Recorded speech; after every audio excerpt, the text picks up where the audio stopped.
Boa noite, esse é o Conexão ND aqui na Record News. E como hoje é terça-feira, é meu dia de trazer desta vez duas convidadas para um assunto bem delicado, um assunto polêmico e um assunto que de repente entrou em pauta de uma forma até um tanto ostensiva diante de fatos nada agradáveis. Fatos que eu colocaria como tragédias. O que aconteceu e vem acontecendo em algumas escolas e a última delas aqui em Blumenau, que machucou a todos nós. E eu, aqui nos estúdios, eu conto com a doutora Júlia Trindade, psiquiatra, e a doutora Laura Azevedo, psicóloga. Elas duas vão me ajudar hoje a gente desvendar um pouco do que realmente está acontecendo no sentido básico de educação. E a educação, eu sempre costumo dizer, principalmente meus comentários no ND Notícias, de que a educação vem de casa. Na escola, as crianças aprendem. Na escola, o professor tem a função de ensinar. Os pais têm a função de educar.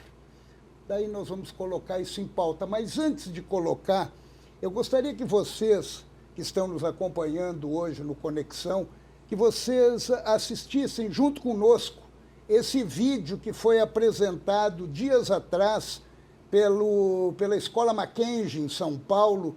Ele foi produzido e encaminhado aos pais dos alunos. Eu vou colocar um trecho desse vídeo e depois eu vou conversar com a doutora Júlia e a doutora Laura. Há uma tragédia silenciosa que está se desenvolvendo hoje em nossas casas e diz respeito às nossas joias mais preciosas, nossos filhos. Nossos filhos estão em um estado emocional devastador. Nos últimos 15 anos, os pesquisadores nos deram estatísticas cada vez mais alarmantes sobre um aumento agudo e constante da doença mental da infância que agora está atingindo proporções epidêmicas. As estatísticas nos mostram que 1 em cada 5 crianças tem problemas de saúde mental. Um aumento de 43% no TDAH foi observado. Um aumento de 37% na depressão adolescente também foi observado e um aumento de 200% na taxa de suicídio foi observado em crianças de 10 a 14 anos. Mas o que está acontecendo e o que estamos fazendo de errado? As crianças de hoje estão sendo estimuladas e superdimensionadas com objetos materiais, mas são privadas dos conceitos básicos de uma infância saudável, tais como pais emocionalmente disponíveis, limites claramente definidos, responsabilidades, nutrição equilibrada e sono adequado, movimento em geral, mas especialmente ao ar livre, jogos criativos, interação social, oportunidades de jogos não estruturados e espaço até para que elas tenham tédio.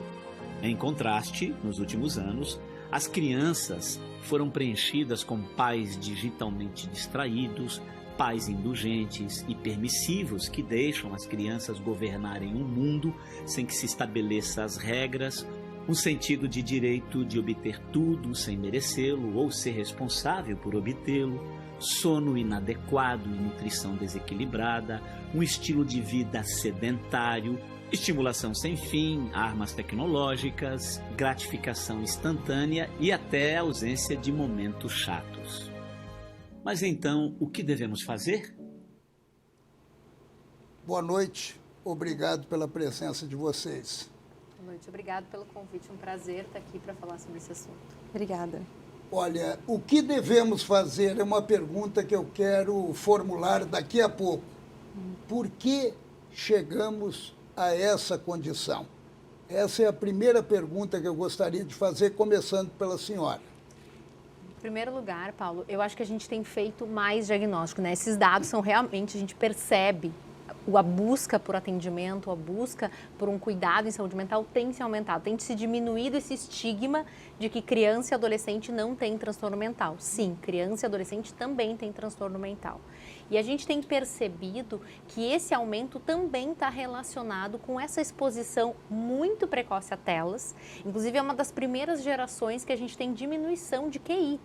Porque a exposição à tela, ela diminui o estímulo que essa criança vai ter, um estímulo ambiental, um estímulo de relação com as pessoas. E isso é um ponto muito importante para a gente prevenir, porque a saúde mental, ela começa totalmente na infância. A gente sabe que os transtornos mentais, ele tem um fator importante na infância. Então, a gente tem que cuidar da infância, porque é na infância que a gente vai desenvolver esse transtorno, muitas vezes que vão se desenvolver na idade adulta, mas muitos já vão se desenvolver na infância. E é aí que vem o trabalho que quando a gente vai numa psicóloga, vai numa psiquiatra, ela sempre busca a infância para entender o que está acontecendo na idade adulta. Mas é importante a gente pensar, quando a gente trabalha com a infância, a gente trabalha muito com os pais. Então, na clínica, né, como psicóloga, a gente está sempre trabalhando um pouco a criança, um pouco com os pais, um pouco a criança, um pouco com os pais. Porque os pais, eles podem dar esse molde necessário para a criança conseguir entender algumas situações da vida. Então, até nesse estudo, nesse artigo, nesse vídeo que tu mostrou pra gente, eles falam sobre a importância da frustração e tudo mais. E o que é importante que nós, adultos, que a gente faça para as crianças, para a gente possa ajudar elas, né? Deixar disponível que elas tenham algumas micro frustrações e a gente, como adulto, ser continente para ensinar como lidar com as frustrações, ao invés de só privar que elas lidem com que elas tenham frustrações na vida e tudo mais, de meio que super proteger, sabe? Então, elas não têm repertório hoje em dia para lidar com as frustrações, porque a gente está sempre tentando super proteger e a gente tem que pensar o que a gente pode fazer para a criança, como que a gente lida em tal situação e deixar a criança criar junto com a gente. Então, o que você acha que pode fazer? Isso talvez não seja legal, mas isso talvez seja. Então, trocar com a criança e pensar nessas possibilidades para ela se frustrar, entendeu? E a mas gente essa superproteção não vem com a internet, né? Pelo contrário.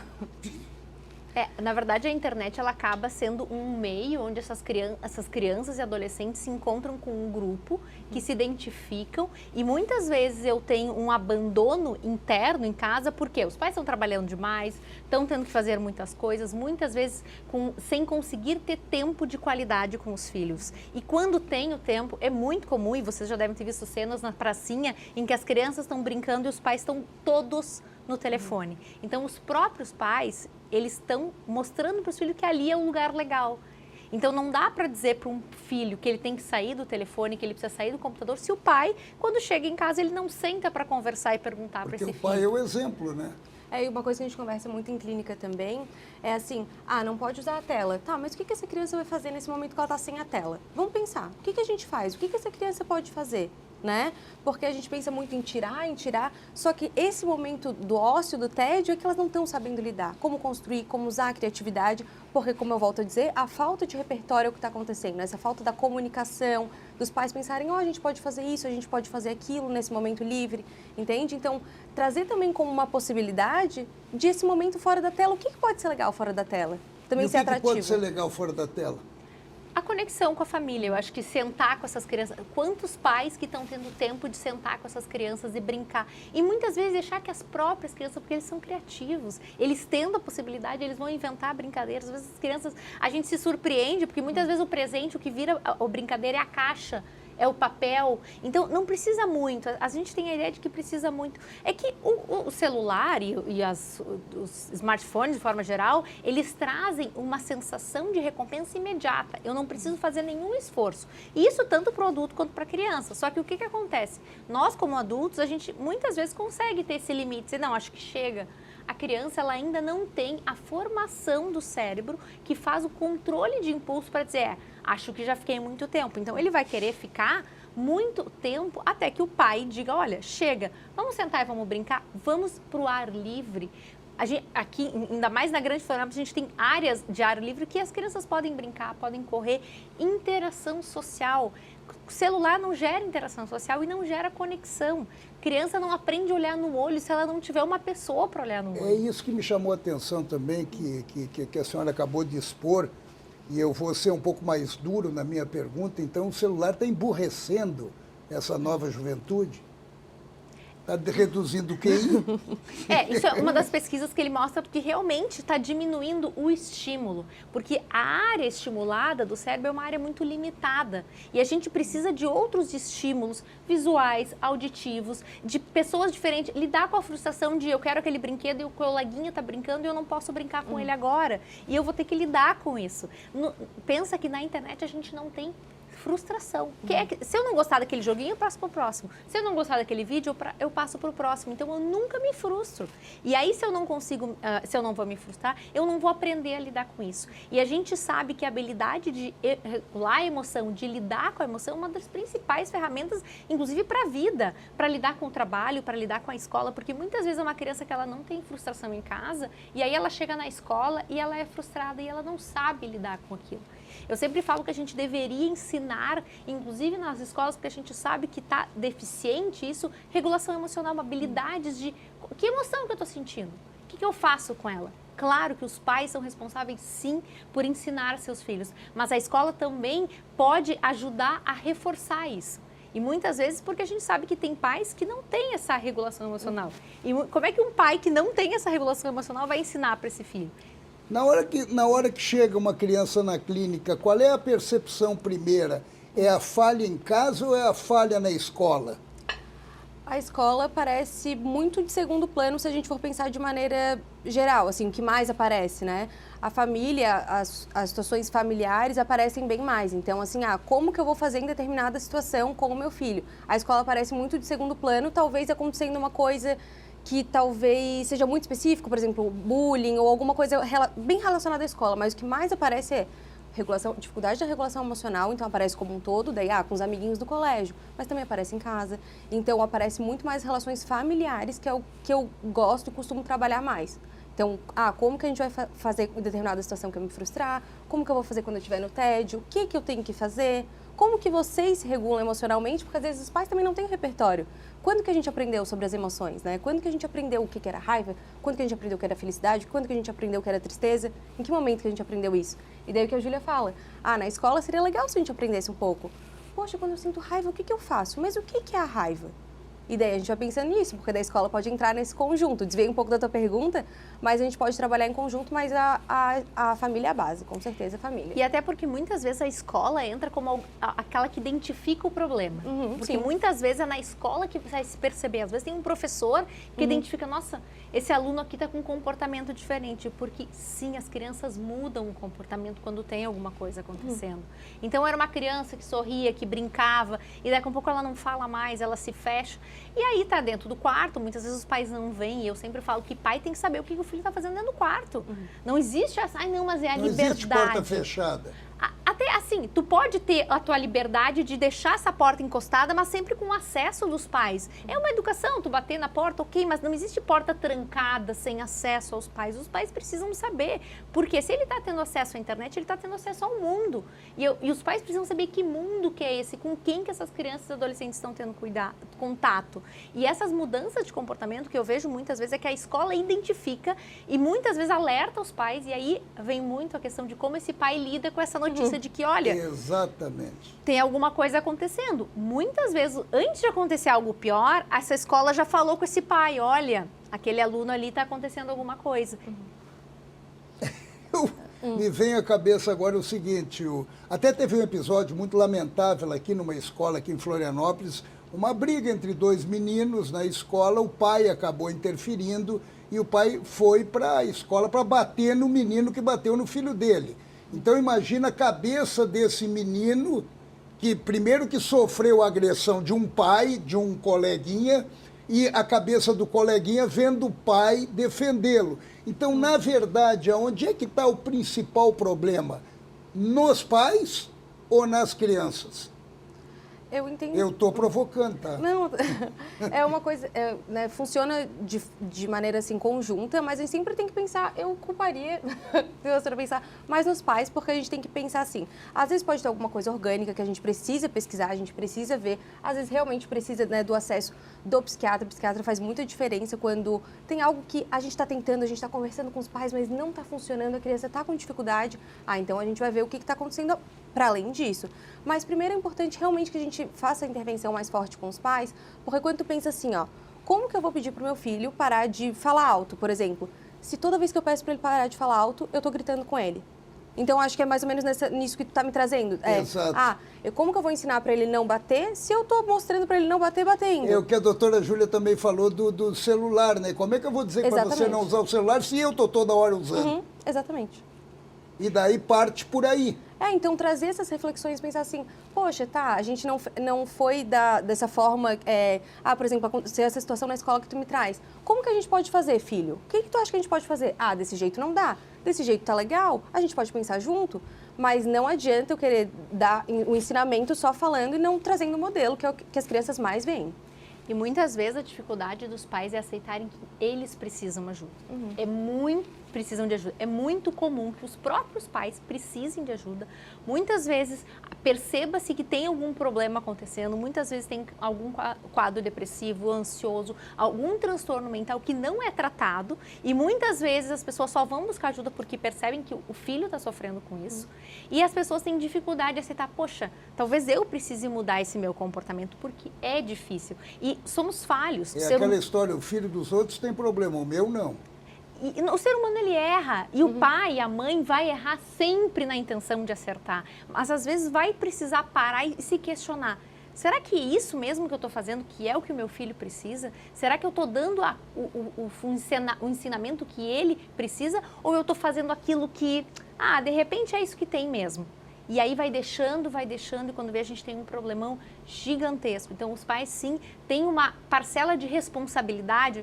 Eu até não gosto muito da palavra culpa, mas acho que responsabilidade muito grande no funcionamento. A gente fala muito em ambiente invalidante. Muitas vezes são crianças que dentro de casa sofrem ofensas, muitas vezes sofrem o próprio bullying dentro de casa e que os pais não estão ligando. Então, a gente precisa olhar para esses pais e sempre que tiver uma criança doente, do ponto de vista de saúde mental, eu preciso sim olhar para os pais. Porque pode ser que eu tenha um pai que só está reforçando algo que existe, ou eu tenho um pai doente também que não está conseguindo lidar com essa situação e está escondendo a sua própria fragilidade.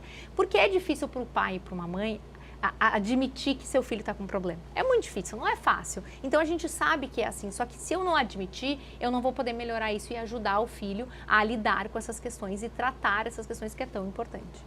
Levar uma criança para um consultório, o ideal, então, pelo que eu estou percebendo nas colocações da senhora, seria levar os pais também.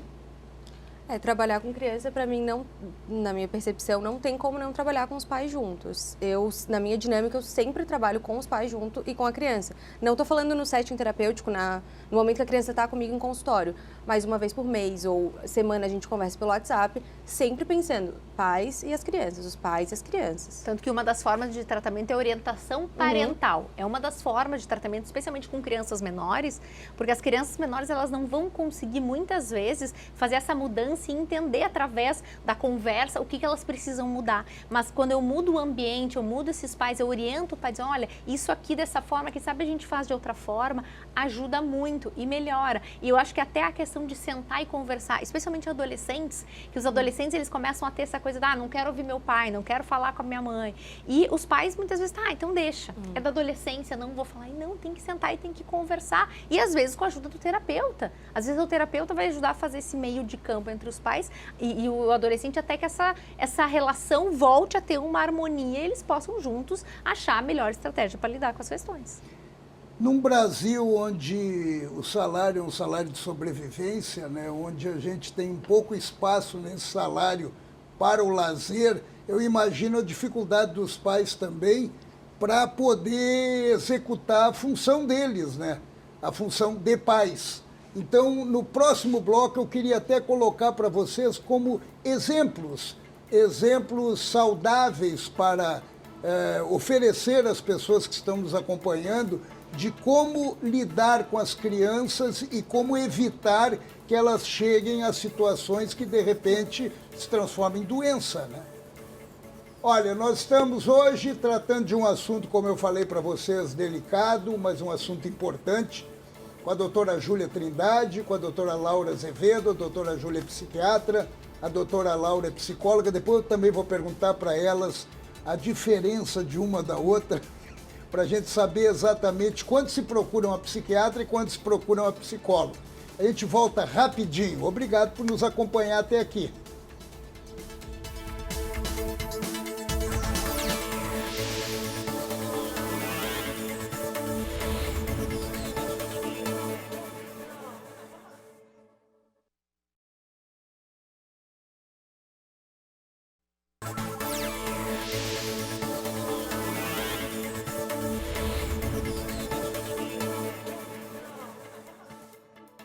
Essa é a Conexão ND aqui na Record News. Hoje nós estamos falando sobre saúde mental das crianças, né?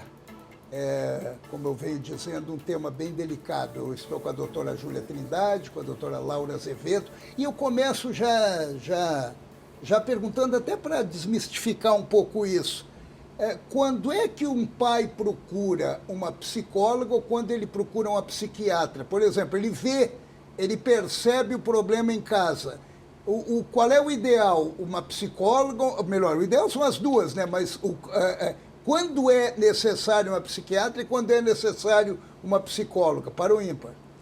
Na verdade, eu sempre falo assim, o bom profissional, então o bom psiquiatra, ele vai identificar, então o pai levou no psiquiatra, precisa de terapia, ele vai encaminhar para o psicólogo, porque a gente trabalha em equipe, não existe trabalho em saúde mental sozinho. O bom psicólogo, se ele perceber que realmente precisa do psiquiatra, ele vai encaminhar. Então, tanto faz. O que eu falo é tanto faz desde que busque ajuda. Qual que é a diferença principal? O psiquiatra é um médico que estudou medicina e depois fez uma residência em psiquiatria para entender sobre saúde mental. E a sua especialidade é infantil, psiquiatria infantil? Psiquiatria geral. Geral. Aí depois ainda tem a psiquiatria infantil. Depois a pessoa pode ainda se subespecializar. Então, ainda tem mais, mas faz os 3 anos a gente vê toda a psiquiatria e dentro disso a gente vai avaliando também a psiquiatria infantil. Mas quem quiser pode ainda fazer mais um ano de psiquiatria infantil. E aí pode-se fazer a prescrição de medicamentos. A diferença principal entre o psiquiatra e o psicólogo não é que o psicólogo converse com o psiquiatra, não, porque o psiquiatra conversa e muito. Mas o psiquiatra prescreve, pode o prescrever não. medicamento, exatamente. A diferença é que o psiquiatra pode prescrever medicamento e o psicólogo ele vai trabalhar através das psicoterapias. Mas o que acontece? Na psicoterapia, em muitas situações, a gente não consegue atingir só pelo trabalho na clínica. Então, a gente precisa da medicação agindo. Por exemplo, se eu estou com um problema no coração, eu posso fazer exercício físico, eu posso pensar em várias situações que melhorem minha saúde. Mas se eu não tomar meu remédio, eu não vou conseguir melhorar sozinha. Só fazendo as coisas que eu preciso. Então, algumas vezes na psicoterapia, tu vê assim, não tá dando. Só nessa mudança de pensamento, de comportamento, não tá funcionando. Eu preciso encaminhar. Então, assim, como eu trabalho com avaliação, acontece muito isso, de pensar assim, a avaliação já é um outro cenário, um outro aspecto, não dá tempo da gente falar aqui, mas que a gente faz umas sessões que elas são mais direcionadas, então é muito nítido quando precisa da intervenção do psiquiatra. E é muito importante que a gente não deixe de levar as crianças ao psiquiatra quando necessário, porque pode fazer uma transformação muito grande para a vida adulta, até para a adolescência mesmo. Não existe um tabu, desculpa eu colocar isso, mas eu acho importante até, de repente a pessoa está em casa, e eu falei agora do salário da sobrevivência, de repente a pessoa está em casa, sabe que tem um problema o filho, sabe da necessidade, mas daí ele olha para o bolso. E daí tem o tabu de que é muito caro esse tipo de tratamento. Existe isso como obstáculo? Eu acho que na nossa realidade do Brasil não dá para a gente dizer que não é obstáculo. Por que porque o tratamento ele não é uma consulta, muitas vezes é um período de tratamento, muitas vezes tem a questão da compra do medicamento, mas a gente tem alternativas, por exemplo, o CAPS infantil, né, que é um centro de atenção psicossocial da infância que tem atendimento com psiquiatra, psicólogo, terapeuta ocupacional. Então, existe isso pelo SUS. Os próprios convênios muitas vezes dão o acesso, quem tem convênio pode fazer a consulta com psiquiatra, então a gente tem essas possibilidades. A gente sabe que na realidade realmente o custo muitas vezes é alto, mas existem tem as escolas, as universidades que têm o acesso ambulatorial para psiquiatria de infância e adolescência, então não dá para não buscar ajuda. Mesmo quando a pessoa vai até o posto de saúde, fazer uma consulta com o clínico geral ou mesmo com o pediatra, identificando que tem um problema, ele pode encaminhar para um serviço de referência, né? Então existe o CAPS infantil, existe o CAPS geral, existe um CAPS álcool e drogas, então dependendo dependendo da demanda, vai ser encaminhado para algum desses serviços. E existem também as policlínicas, que são serviços intermediários. No CAPS, vai ser aqueles casos mais graves, né? Então, aqueles casos graves que precisam de um acompanhamento mais intensivo. Casos intermediários podem ficar nessas policlínicas, que tem psiquiatra também. Então, existe atendimento pelo SUS, a gente sabe que não é o ideal, a gente sabe que falta, ainda tem poucos profissionais, mas dá para ter o tratamento, dá para buscar. Eu falo que assim, não dá para não buscar. Identificou que eu tenho um problema, tem que buscar. A gente sabe que hoje tem atendimentos sociais também, da psicologia mesmo, tem diversos profissionais que fazem atendimentos sociais. Não dá para não buscar ajuda, porque identificando a gente pode melhorar. E outra coisa que tem um estigma muito grande em relação a criança tomar medicamento. Ah, meu filho vai ficar viciado em medicamento. A maioria dos medicamentos usados na psiquiatria para tratar a maioria dos transtornos mentais não vicia. Então, não tem por que ter medo do vício. Vai ser indicado pelo período e pelo tempo necessário. E sempre medicamentos que podem ser usados naquela faixa etária. A gente tem medicamentos que podem ser usados a partir dos 6 anos de idade. Não vicia? Isso aí é um tabu muito... Olha, ele é bem enraizado. E tu sabes que o vício dos medicamentos, inclusive em adultos, principalmente dos medicamentos aqueles para dormir, para sono, estágio aperta, normalmente não foi o psiquiatra que prescreveu. A maioria das vezes foi um outro profissional que a pessoa estava com uma queixa e aí ela não foi buscar a causa daquela insônia ou daquela ansiedade e ela acabou ficando viciada no medicamento. Então, a maioria das vezes a gente vai usar e tem diversos medicamentos que são seguros, que não vão deixar a pessoa um robô, porque tem muito medo, eu não vou conseguir pensar, eu não vou conseguir falar. Não, tu vai ter uma vida normal, tu vai melhorar os teus sintomas e eu sempre falo, né, a gente não tem que ter medo de remédio, a gente tem que ter medo de ficar doente. Então, ficar doente é muito pior do que precisar tomar um remédio. E a maioria das vezes, o remédio vai ser por um tempo determinado. 6 meses, 1 ano, depende muito do quadro, depende da gravidade do quadro, mas não necessariamente vai ser o resto da vida. Claro que tem alguns diagnósticos, alguns transtornos mentais que a pessoa, sim, vai precisar tomar o resto da vida. Mas a maioria dos casos, a gente vai usar muitas vezes o medicamento por um tempo determinado. O que me chamou a atenção nesse vídeo, nós colocamos uma parte dele, porque ele é mais longo, mas me chamou a atenção a taxa de suicídio, e que aumentou muito, e é um tema que a gente evita até abordar, até para não estimular, porque existe o perigo do estímulo para quem está enfraquecido, mas a gente não pode deixar de abordar, até no sentido de proteção. Como é que a gente protege isso? Eu entendo, assim, dentro da psicoterapia, o que eu sugiro para os pais, principalmente os adolescentes que estão mais nas redes, conversar com eles. Por exemplo, ele fica jogando o dia inteiro. O que ele fica jogando? Busca entender um pouco sobre esse jogo, conversar para a gente tentar uma aproximação. Às vezes é um assunto que a gente não sabe muito, então, assim, pode parecer uma medida muito longe, a gente, né, tô perguntando sobre suicídio, foi muito, né, uma coisa muito básica, mas tentar entrar no mundo deles para que aos poucos a gente dê a oportunidade para eles trazerem pra gente, olha, eu tô sentindo tal coisa, eu me sinto que nem aquele personagem do anime, sabe? Então, assim, com umas coisas que a gente se aproxima do adolescente, eu digo adolescente porque eles estão mais imersos no mundinho deles, né? Então, trazer isso, a gente ficar mais perto, trazer essa comunicação, mostrar que a gente se importa com os interesses deles e validar as coisas que eles nos trazem, que são trazidas como entretenimento, que aos poucos eles vão trazendo, eu acho que eu preciso de ajuda, eu acho que seria legal ir numa psicóloga, alguma coisa assim. Então, ir se aproximando deles aos poucos, sempre com a comunicação, com o diálogo, se interessar por eles. E não ter medo de perguntar. Se tu viu uma mudança de um comportamento, tu tá percebendo, adolescente está mais fechado, agora só usa moletom, fica se escondendo, esconde os braços. Não tenha medo de perguntar. As pessoas acham que se eu perguntar sobre vontade de morrer, sobre vontade de sumir, eu vou estar estimulando. Isso não estimula. Só abre uma porta para que essa pessoa fale. Realmente eu tenho me sentido para baixo, eu realmente me sinto mal. Então não tenha medo de perguntar como que essa pessoa está se sentindo e principalmente se mostrar aberto a ouvir. Porque muitas vezes, a primeira susto dos pais, né? Muitas vezes meu Deus, como assim? Não, mas às vezes até tu tem tudo, a tua vida é maravilhosa. Muitas vezes até quase invalidando esse sentimento, porque, meu Deus, imagina um adolescente, não tem nenhum problema na vida, tem roupa, dorme numa casa boa. E não, a gente tem que entender que pode estar tudo bem e essa criança, esse adolescente ter depressão, ter ansiedade, ter algum outro problema que ela está sofrendo. Não invalidar o sofrimento. Acho que começar por não invalidar o sofrimento já vai abrir esse canal de comunicação para que se o adolescente ou essa criança se sentir pior, possa pedir ajuda para que busque tratamento e possa fazer o tratamento adequado. Eu lembro da minha infância que os filmezinhos que a gente via era filmezinho de Pato Donald, de Mickey, de Pateta, ou seja lá o que for, e a gente, ou os Trapalhões, e a gente ria, a gente achava bonitinho. Hoje é só violência. Eu não sei se eu estou sendo exagerado, mas tudo tem um ingrediente de violência.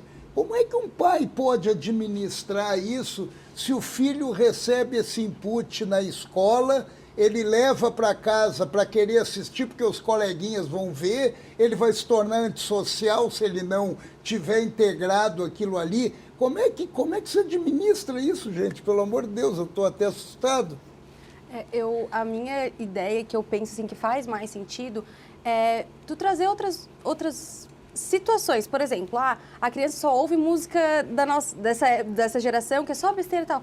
Traz outras músicas que tu acha legal, para trazer outros interesses. Ela pode até ver o desenho violento, vamos supor que seja da classificação dela indicativa, da faixa etária, né? Tem que seguir, mas ela pode assistir, tudo bem, para se incluir, mas ela tem outros interesses, ela gosta de ver outras coisas, entende? Então, trazer essas novas possibilidades para a gente também pensar, como que eu posso... Outra maneira de entreter meu filho, mostrar para ele. E não ter medo de dizer não. Se tu percebeu que é um desenho que não é adequado, diga que não vai assistir, pronto. Eu acho que muitos pais têm medo de dizer não para os filhos. E a criança precisa do não, ela quer o não. Então, é uma das coisas que a gente precisa aprender a dizer não. Olha, esse desenho não é adequado e você não vai assistir. E se for necessário, conversar com a escola, para que a escola não permita que esse tipo de desenho de violência, porque é um estímulo. Claro que não é porque a criança olhou um desenho de violência que ela vai virar uma criança violenta. Não é necessariamente, mas aí eu já estou vendo um comportamento de buscar coisas que eu me identifico, porque de alguma forma aquilo ali faz sentido. Então, tentar estimular, oferece outros tipos de desenho, mostra desenhos que tu já assistiu, traz a brincadeira, né? Diminui o tempo de tela. A gente sabe que o ideal das crianças até 2 anos é não ter exposição à tela, o que a gente sabe que na prática hoje em dia é muito difícil, mas até os 2 anos o ideal é não ter exposição à tela nenhuma. Dos 2 aos 4 anos ali, no máximo 1 hora por dia. Então tem que ter um controle, tem que ter um limite, não dá para deixar livre e tentar. Eu sei que é difícil porque tem muitos pais que trabalham, que tentam de alguma forma pagar as contas de casa, né? Mas tentar de alguma forma ter pelo menos aqueles minutos de qualidade. Muitas vezes não é as 2, 3 horas do dia, mas se tu tiver minutos de qualidade, que tu tá ali com o teu filho presente, isso já vai fazer uma diferença muito grande. Eu não quero ser maldoso, mas eu vou até fazer uma colocação aqui. Nós estamos, dentro de tudo que nós estamos falando aqui, o básico de tudo isso é aprendam a ser pais e ter um tempo suficiente para seus filhos. Não dá para delegar para os outros, né? A maternidade e a paternidade. A decisão de ser pais, ou mesmo quando acontece ser pais, a partir do momento que aquilo está na minha vida, eu preciso saber como fazer. E se eu não sei, busque ajuda. Busque uma terapia, busque conhecimento, vá tentar entender, porque tem coisas que realmente a gente não nasce sabendo e a gente vai aprendendo conforme as coisas vão indo. Mas não dá para a gente se colocar nessa posição tipo, eu fiz o que deu. Não, a gente pode melhorar isso para que as crianças melhorem, para que a gente tenha, assim, um futuro melhor. Nós estamos chegando praticamente no final, mas eu quero fazer essa pergunta, que essa pergunta é importante. Eu vi um levantamento e o grande estímulo da violência dentro das escolas é o bullying. O bullying é o problema grave dentro das escolas. Mas vocês fizeram uma colocação aqui que me preocupou mais ainda. Esse bullying também vem de dentro de casa e, de repente, ele pode ter uma graduação maior. Então, essa é uma tecla que tem que ser combatida? Porque a gente tem que pensar, como a Júlia falou, tem coisas que a gente, como adulto, precisa dizer que sim não, mas que não. Então, a gente precisa dar o limite, precisa falar um não, só que a gente não precisa humilhar a criança para isso. Então, essa é a virada de chave, porque a partir do momento que a gente fala não, mas a gente sabe a forma de dizer o não, para a criança falar assim, não, isso a gente não vai fazer. Não com autoridade, não com agressividade. Então, a gente tem que pensar muito da maneira que a gente fala o não, realmente para a criança, porque às vezes a gente humilha, fala que ela é chata, fala que ela, como eu falei, fala que ela fala alto, que... Então, assim, ó, calma, vamos pensar, como que eu vou dizer o não pro meu filho? Eu preciso ser firme, mas eu posso ser cuidadoso, eu posso ser gentil, eu não preciso humilhar meu filho para dizer não. E cuidar até, às vezes, os comentários que os pais fazem de outras pessoas. Muitas vezes são comentários pejorativos de outras pessoas. Aquele meu colega, o gordinho. Esses tipos de comentários que muitas vezes criando preconceito dentro de casa. Tem um tom pejorativo, aquela criança, ela aprende. A gente tem que lembrar que as crianças, elas estão ligadas no que está acontecendo.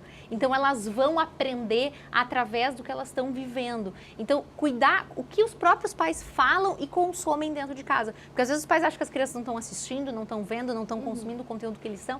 Então, sim. Então, a gente tem, sim, uma responsabilidade como adulto de saber como a gente está se portando, porque é isso que vai ser o exemplo dessas crianças. Doutora Júlia, doutora Laura, muito obrigado pela presença de vocês, por eu tomar um tempo aí da agenda de vocês. Obrigado vocês que nos acompanharam até aqui em mais um Conexão. Deu para perceber que realmente o assunto é delicado e deu para perceber aonde está a cédula principal para a gente começar a reverter um pouco esse quadro que vem preocupando a todos nós. Como a doutora Júlia falou no intervalo aqui, que de repente a gente vai ter que fazer o programa parte 2, parte 3, quem sabe a gente vá abordar ainda mais esse assunto buscando soluções. Obrigado, uma boa noite para vocês, muito obrigado pela presença mais uma vez e obrigado vocês, terça-feira eu estou de volta. Beijo!